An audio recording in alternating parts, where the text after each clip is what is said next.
Guys, current affairs funda में आप सभी का स्वागत है। इस वीडियो में हम IBACIU एग्जाम के लिए 40 जनरल अवेयरनेस और जनरल स्टडीज के क्वेश्चंस कवर करने वाले हैं। ये सभी क्वेश्चंस हमने ऑलिव बोर्ड द्वारा प्रोवाइड कराए गए फ्री मॉक टेस्ट से लिए हैं। बाकी के सेक्शन जैसे क्वांटिटेटिव एप्टीट्यूड, रीजनिंग और इंग्लिश के लिए आप इस मॉक टेस्ट को जरूर अटेम्प्ट करें। इसका लिंक आपको डिस्क्रिप्शन में मिल जाएगा।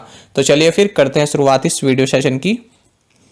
पहला क्वेश्चन है हमारे पास, दाऊकंडी सोनमुरा स्ट्रेच गोमती नदी पर हाल ही में संचालित किया गया था। यह नदी कहां पर स्थित है? तो ये नदी त्रिपुरा राज्य में स्थित है। और आपको यह भी जानना चाहिए कि दाऊदकंडी ये बांग्लादेश में है और सोनामुरा ये त्रिपुरा में है। त्रिपुरा के सीएम है बिप्लब कुमार देव, यहाँ के डिप्टी सीएम है जिष्णुदेव बर्मन और यहाँ की कैपिटल है अगरतला और गवर्नर है रमेश बैस। कंबोडिया की राजधानी क्या है? तो ऑप्शंस आपके सामने हैं और करेक्ट आंसर होगा ऑप्शन बी, फ्नोम पेन। और यहाँ की करेंसी है कंबोडियन रियल।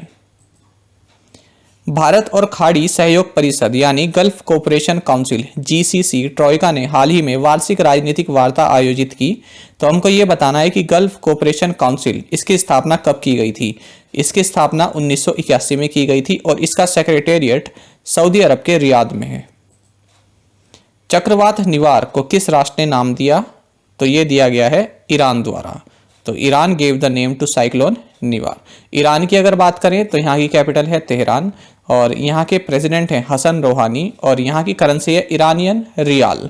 जो ये साइक्लोन निवार आया ये south west bay of Bengal में आया और इसने तमिलनाडु में काफ़ी तबाही मचाई थी। हाल ही में गृह मंत्रालय ने foreign contribution regulation act rules, जिसे हिंदी में आप कहेंगे विदेशी अंशदान विनियम अधिनियम, नियमों में संशोधन किया है यानी अमेंड उनको किया है। तो हमको ये बताना है कि जो फॉरेन कंट्रीब्यूशन रेगुलेशन एक्ट है ये कब इनेक्ट किया गया था? तो ये इनेक्ट किया गया था सन 2010 में और इसको लागू किया गया था 29 अप्रैल 2011 में।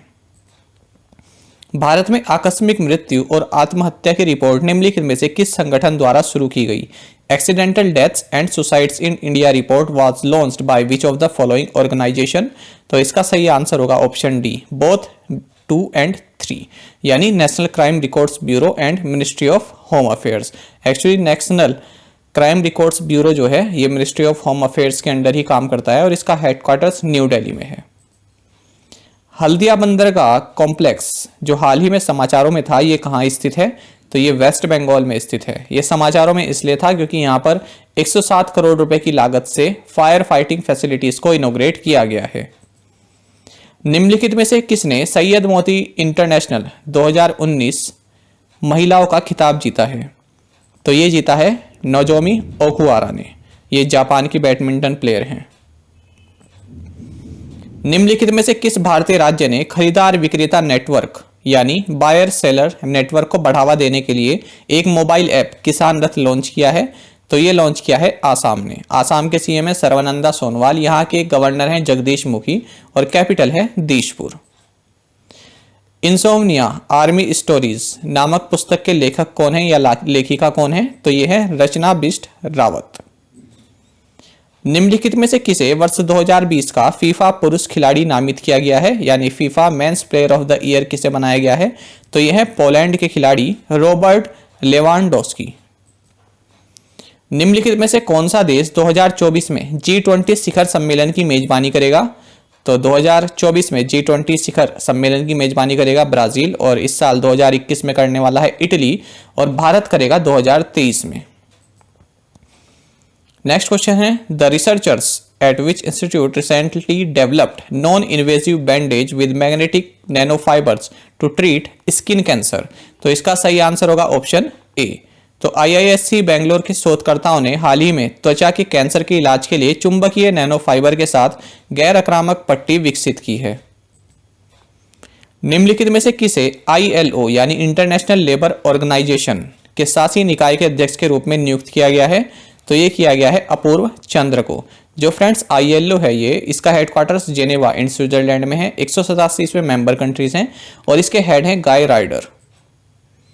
2020 के मानव स्वतंत्रता सूचकांक में भारत की रैंक क्या है? 2020 ह्यूमन फ्रीडम इंडेक्स में भारत की रैंक है 111 और इसमें सबसे अच्छी रैंक है न्यूजीलैंड की। मालाबार अभ्यास 1992 में भारतीय नौसेना और निम्नलिखित में से किसके बीच एक द्विपक्षीय अभ्यास के रूप में शुरू किया गया था? तो ये शुरू किया गया था यूएस नेवी के साथ, और अब इसमें जापान और ऑस्ट्रेलिया भी पार्टिसिपेट करते हैं। फीफा ने किस देश को अंडर 20 महिला फुटबॉल विश्व कप 2022 संस्करण की मेजबानी करने का अधिकार दिया है? तो ये दिया है कोस्टा रिका को। कोस्टा रिका की कैपिटल है सैन जोस और इसकी करेंसी है कॉलन। लोनार झील को रामसर कन्वेंशन के अंतर्गत एक आर्द्रभूमि क्षेत्र यानी वेटलैंड के रूप में घोषित किया गया है। तो ये किस राज्य में स्थित है? तो ये महाराष्ट्र राज्य में स्थित है। ऋषिकोंडा समुद्र तट यानी बीच, जिसे हाल ही में अंतर्राष्ट्रीय नीला झंडा प्रमाणन यानी इंटरनेशनल ब्लू फ्लैग सर्टिफिकेशन मिला है, ये कहाँ स्थित है? तो ये आंध्र प्रदेश में स्थित है।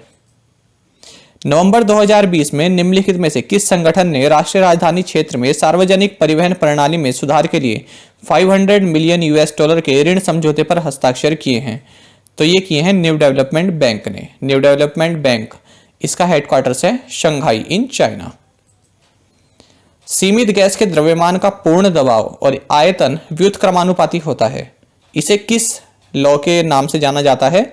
तो इसे जाना जाता है बॉयल्स लॉ के नाम से। इसमें जो एब्सोल्यूट प्रेशर है और वॉल्यूम, ये जो है इनवर्सली प्रोपोर्शनल होते हैं, जैसा कि आप देख भी पा रहे होंगे। निम्नलिखित में से किस जीवाओं में शंकुधारी वन होते हैं जिनमें अधिकतर देवदार, स्प्रूस और लार्च पाए जाते हैं? तो ये होता है टाइगा। भारतीय स्वतंत्रता संग्राम में महत्वपूर्ण संगठन इंडियन नेशनल आर्मी यानी भारतीय राष्ट्रीय सेना के संस्थापक निम्नलिखित में से कौन थे? तो ये थे रास बिहारी बोस। निम्नलिखित में से 10 डिग्री चैनल किसे अलग करता है? तो ये अलग करता है अंडमान को निकोबार आइलैंड से। तो आप देख पा रहे होंगे, सबसे ऊपर देखिए अंडमान जो है नॉर्थ अंडमान, मिडिल अंडमान, फिर लोअर अंडमान और सबसे नीचे है लिटिल अंडमान। इसके बाद फिर निकोबार है, car Nicobar and great Nicobar. तो या इस क्वेश्चन को आप इस तरह से भी पढ़ सकते हैं कि लिटिल अंडमान को कार निकोबार से कौन अलग करता है? 10 डिग्री चैनल। भारतीय संविधान के निम्नलिखित में से कौन सा लेख स्थानीय स्व सरकारी यानी लोकल सेल्फ गवर्नमेंट कार्यक्रम को गति प्रदान करता है? तो ये करता है article 40। Article 40 is related to the organisation of village panchayats. निम्नलिखित में से क्या या कौन सी अनुवांशिक बीमारी है? तो यह है कलर ब्लाइंडनेस। कौन सी पर्वत श्रृंखला यूरोप और एशिया के महाद्वीपों के बीच पारंपरिक सीमा का हिस्सा है? तो इसमें आंसर होगा ऑप्शन डी, उरल माउंटेन्स। निम्नलिखित में से किस ब्रिटिश संसद अधिनियम ने ईस्ट इंडिया कंपनी को दिया भारत के साथ व्यापार का एकाधिकार वापस लिया? तो ये लिया गया 1813 एक्ट के थ्रू।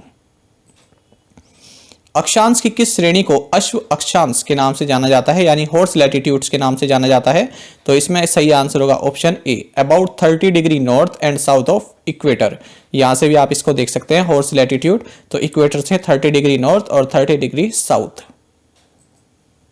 निम्नलिखित में से कौन सा एक मौलिक मूलभूत इकाई नहीं है यानी फंडामेंटल यूनिट नहीं है? तो न्यूटन जो है ये फंडामेंटल यूनिट नहीं है।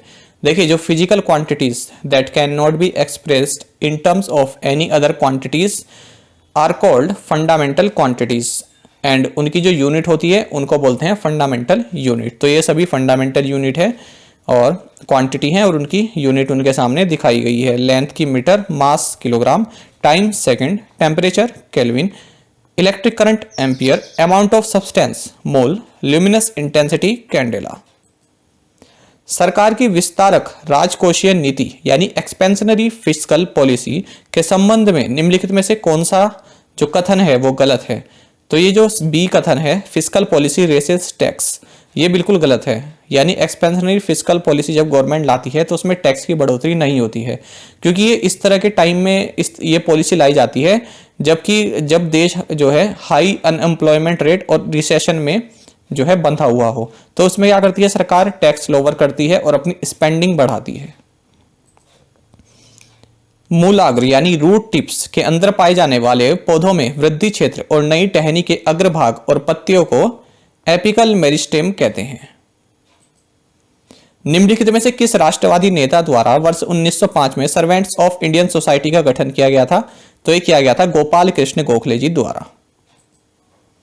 वर्ष 1882 में सर विलियम हंटर के अधीन एक शिक्षा आयोग की नियुक्ति किसने की थी? तो ये की थी लॉर्ड रिपन ने। भारतीय राज्य व्यवस्था में निम्नलिखित में से किसे मौलिक अधिकारों का रक्षक और गारंटीकर्ता माना जाता है? तो ये माना जाता है सुप्रीम कोर्ट को। निम्नलिखित में से कौन सा आर्थिक वक्र कर दरों और सरकार द्वारा संग्रहित कर राजस्व की धनराशि के मध्य संबंध को स्पष्ट करता है? यानी इनमें से कौन सा कर्व ये जो है टैक्स रेट्स और amount of tax revenue collected by governments, इन दोनों के बीच संबंध बताता है?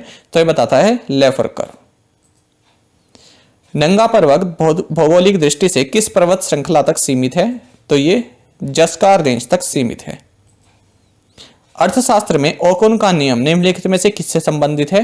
तो ये अनएम्प्लॉयमेंट और जीडीपी के बीच रिलेशन बताता है। निम्नलिखित में से कौन सा प्रत्येक पोषण स्तर पर सकल तैयार शस्य जैव भार यानी टोटल स्टैंडिंग क्रॉप बायोमास को दर्शाता है? तो ये दर्शाता है बायोमास पिरामिड। राजगृह के संस्थापक के रूप में किसे जाना जाता है? Rajagriha, who was known as the founder of Rajagriha. तो ये जाना जाता है बृहद्रथा को। जो बृहद्रथा थे ये लास्ट रूलर थे मौर्यन अंपायर के, और जो राजगृह है ये मगध की फर्स्ट कैपिटल थी। तो आई होप आपको ये सभी क्वेश्चंस अच्छे लगे होंगे, और आप साथ में करंट अफेयर्स फंडा को टेलीग्राम पर भी ज्वाइन कर सकते हैं। यहाँ पर रेगुलर वीडियो अपडेट्स और करंट क्विजेस हम आप सभी के लिए डालते हैं। साथ ही डिस्कशन ग्रुप में आप किसी भी क्वेश्चन का सॉल्यूशन पा सकते हैं। दोस्तों यहाँ पर करंट अफेयर्स की प्लेलिस्ट दी गई है, इसको आप जरूर देखें और अपने दोस्तों के साथ व्हाट्सएप एंड टेलीग्राम पर शेयर करें, लाइक करें और कमेंट करके बताएं ये क्वेश्चंस आपको कैसे लगे, और ये फ्री मॉक टेस्ट आप जरूर अटेम्प्ट करें। Thank you guys.